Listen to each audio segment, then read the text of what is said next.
ചില മനുഷ്യർക്കൊരു പ്രത്യേക കഴിവാണ്.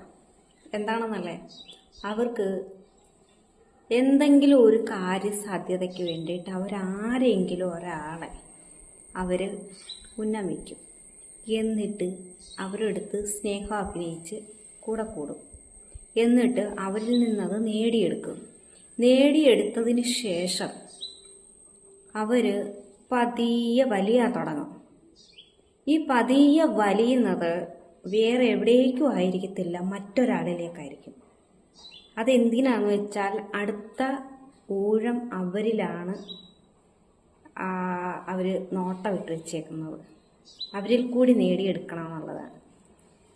അതൊരു പക്ഷെ പണമാകാം, സ്നേഹമാകാം, മറ്റെന്തെങ്കിലും സന്തോഷങ്ങളാകാം, എന്തും ആകാം. പക്ഷേ ഈ സ്നേഹം സത്യസന്ധമാണെന്ന് പറഞ്ഞിട്ട് അവരെ ചേർത്ത് പിടിച്ച് അവർക്ക് ആരുമില്ല എന്നൊക്കെ ഡയലോഗ് അടിച്ചായിരിക്കും നമ്മുടെ കൂടെ കൂടുന്നത്. എന്നിട്ട് അവർക്ക് ആരും കാണത്തില്ല, അവർ പാവമാ, അയ്യോ കഷ്ടമാണല്ലോ എന്നൊക്കെ ഓർത്തിട്ടായിരിക്കും നമ്മൾ അവരെ സഹായിക്കുന്നത് അല്ലെ ഹെൽപ്പ് ചെയ്യുന്നത്. അതുമല്ല എന്നുണ്ടെങ്കിൽ അവരുടെ സന്തോഷം കണ്ടെത്താൻ നമ്മൾ ഉള്ള സമയം അവർക്ക് വേണ്ടി ചെലവാക്കുന്നത്. നമുക്ക് തിരക്കുകൾ ഒരുപാട് കാണും, പക്ഷെ എങ്കിലും നമ്മൾ അതിനിടയ്ക്ക് അവർ ഹാപ്പി ആയിട്ടിരിക്കണമെന്നുള്ള ആഗ്രഹത്തോടെ തന്നെ നമ്മൾ ആ തിരക്കുകളൊക്കെ ഒഴിവാക്കിയിട്ടല്ല, തിരക്കിനിടയ്ക്കും അവരെ നമ്മൾ സന്തോഷത്തോടെ വയ്ക്കാൻ ശ്രമിച്ചുകൊണ്ട് പോകയായിരിക്കും ഇവരിൽ ഈ മാറ്റം ഉണ്ടാകാൻ തുടങ്ങുന്നത്. എനിക്ക് അറിയാവുന്ന ഒരു ഫ്രണ്ട്, അവർക്ക് പറ്റിയ ഒരു അബദ്ധം ഇന്ന് അവരത് ഓർത്തിട്ട് ഖേദിക്കുന്നു എന്നുള്ളതാണ്. കാരണം അതൊരു സ്നേഹമാണെങ്കിൽ നമുക്ക് തേച്ചു മായ്ച്ച് കളയാം. സ്നേഹം അല്ലെങ്കിൽ അത് പോയാൽ പോട്ടെ അങ്ങനെ വിചാരിച്ചിട്ട് കളയാവുന്നൊരു കാര്യമാണ്, ഉപേക്ഷിക്കാവുന്ന ഒരു കാര്യമാണ്.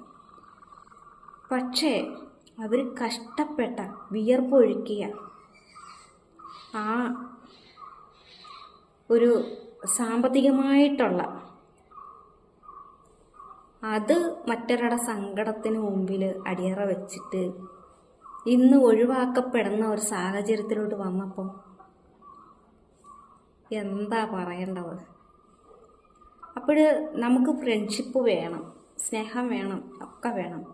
ഒന്നെങ്കിൽ നമ്മൾ ഒരാളെ സഹായിക്കുക, എന്തെങ്കിലും തരത്തിൽ സഹായിച്ചാൽ അത് തിരിച്ചു കിട്ടത്തില്ല എന്ന് തന്നെ ഉറപ്പിച്ച് വേണം സഹായിക്കേണ്ടത്.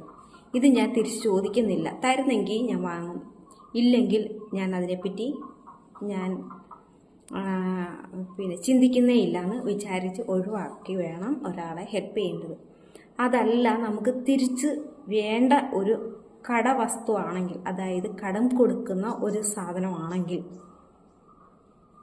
നമുക്ക് അത്രമേൽ വിശ്വാസമുള്ള, അതുമല്ലെങ്കിൽ നമുക്ക് അവരെ പൂർണ്ണമായിട്ട് അറിയാമെങ്കിൽ മാത്രമേ ആ ഒരു സംഭവത്തിൽ ചെന്നപ്പെടാവൂ.